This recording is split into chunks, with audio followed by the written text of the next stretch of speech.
Guys এবার দেখো gas জ্বালিয়ে নিয়েছি, এবার কড়াটা বসাচ্ছি। এবার তেল দিয়ে দিলাম, হালকা করে তেল ফুটছে।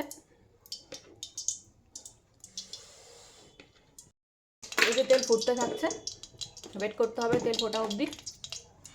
হালকা নুন দিয়ে দিলাম, হলুদ গুঁড়ো। এবারে গরম হয়ে গেছে, এবার ডিমগুলো ছেড়ে দিচ্ছি আস্তে আস্তে।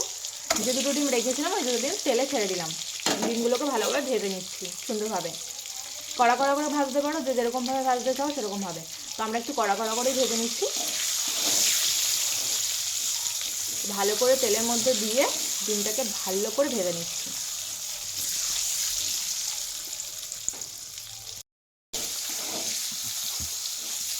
একদম লাল লাল করে ডিমগুলোকে ভেজে নিচ্ছি, যাতে টেস্টটা আর দেখতে দুটোই সুন্দর লাগে। ভাজা প্রায় কমপ্লিট হয়ে গেছে। তো এবার আস্তে আস্তে ডিমগুলোকে তুলে নেওয়া হচ্ছে বাটিতে। আলুগুলো দিয়ে দিচ্ছি, সেদ্ধ করা যে আলুগুলো রাখা ছিল ছাড়িয়ে, সেই আলুগুলোকে এবার তেলেতে ছেড়ে দিচ্ছি।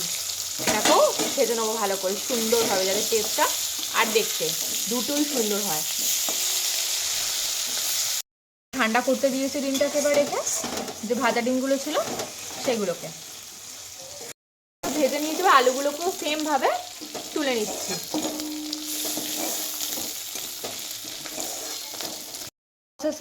আলুগুলোকেও রেখে দিলাম। কড়াতে যে পেঁয়াজগুলো কুচিয়ে রেখেছিলাম সেই পেঁয়াজ কুচি দিয়ে দিচ্ছি, আর কড়াইশুঁটি, আর যে চেরা লঙ্কা দুটো ছিল সেই লঙ্কা দুটো, এগুলোকেও এবার ভালোভাবে ভেজে নেব।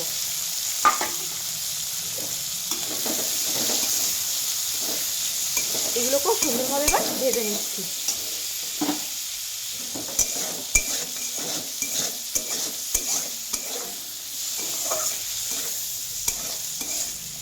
এটাকে ভালো করে কষিয়ে নিচ্ছি, এবার ভালো করে ভেজে নিচ্ছি। এই দেখো এগুলোকে ভালো করে সেই একই তেলে ভেজে নিচ্ছি সুন্দর করে। পেঁয়াজ কুচি, কড়াইশুঁটি, একটু হালকা হলুদ গুঁড়ো, ভাবে এটাকে একটু মিক্স করে নেবো। নাড়িয়ে নিচ্ছি এবার ভালোভাবে।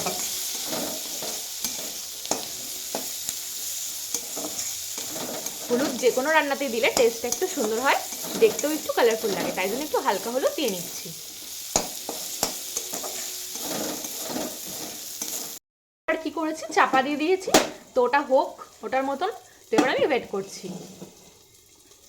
এই পেঁয়াজটা একদম লাল লাল করে ভেজে নিচ্ছি, দেখতেই পাচ্ছ তোমরা। একদম খুব সুন্দরভাবে যারা যারা এই রেসিপিটা ট্রাই করতে চাও অবশ্যই করো, খুব ভালো লাগবে এটা।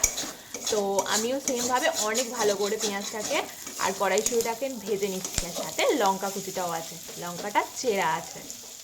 তোমরা যারা খাবে লঙ্কা তোমরা কুচিও দিতে পারো, নো ইস্যু। তো ভালো করে লাল লাল করে দেখে নাও, ভেজে নিচ্ছি।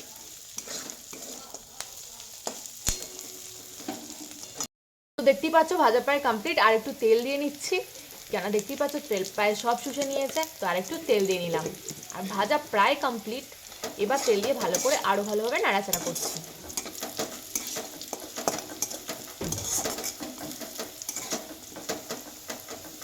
অ্যাড করছি জিরের গুঁড়ো,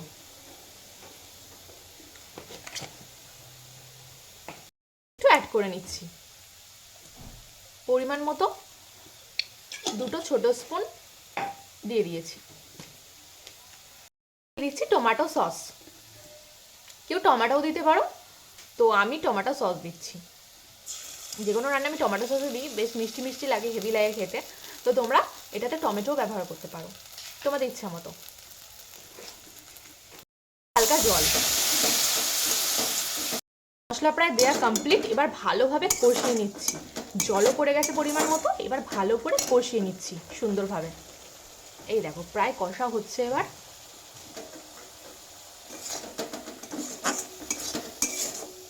সুন্দরভাবে ভালো করে এবার কষিয়ে নিচ্ছি।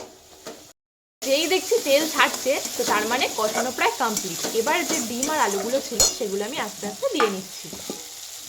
ডিম আলুটা অ্যাড করে নিই, কেননা কষা প্রায় আমার কমপ্লিট। তোমরা ডিম আলুটা এই সময় অ্যাড করে নিতে পারো। যে তেলটা ছিল ওটাও দিয়ে নিলাম। এবার ভালোভাবে সবগুলোকে মিক্স আপ করছি, সুন্দরভাবে ভালোভাবে মিক্স আপ করে নেওয়া হবে। এবার ডিমটাকে আলুটাকে ভালো করে মশলার সাথে কষাচ্ছি। যত কষাবে তত খেতে সুন্দর হবে, তত দেখতেও ডিশটা কালারফুল হবে। ভালোভাবে কষাচ্ছি ডিমটাকে, আলুটাকে, মশলাটাকে সুন্দরভাবে, যাতে গ্রেভিটা সুন্দর হয় আর দেখতেও জিনিসটা কালারফুল হয়। জল অ্যাড করবো আর একটু। তো দেখো জল অ্যাড করার পর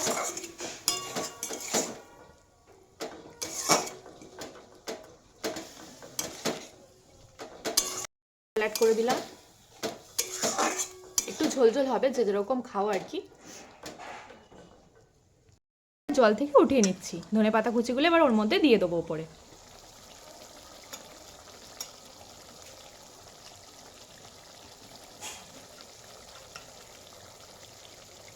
দিয়ে ভালো করে নাড়াচাড়া করছি যাতে স্মেলটা খুব সুন্দর হয়। দেখবে যে কোনো তরকারিতেই ধনেপাতা উপরে দিয়ে দিলে খুব সুন্দর স্মেল হয়। একটু হালকা পরিমাণ মতো নুন। দেখো ফুটছে প্রায়, নুনটা আমি অ্যাড করে দিয়েছি। এবার আরও ভালোভাবে নাড়িয়ে নেবো আবার সুন্দর করে।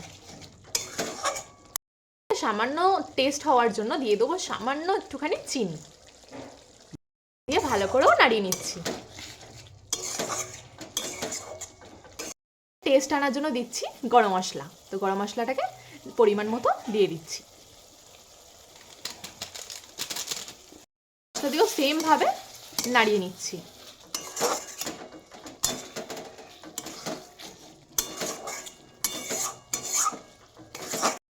ফুটছে, রান্না প্রায় কমপ্লিট, দেখতেই পাচ্ছ। তো এবার অপেক্ষা হচ্ছে সার্ভ করার।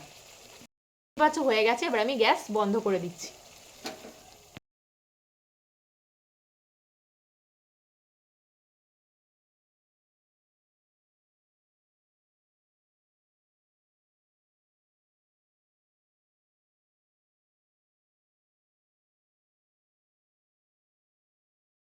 সো ডিম কষা প্রায় রেডি। দেখো গরম গরম ধোঁয়া উঠছে, আহা।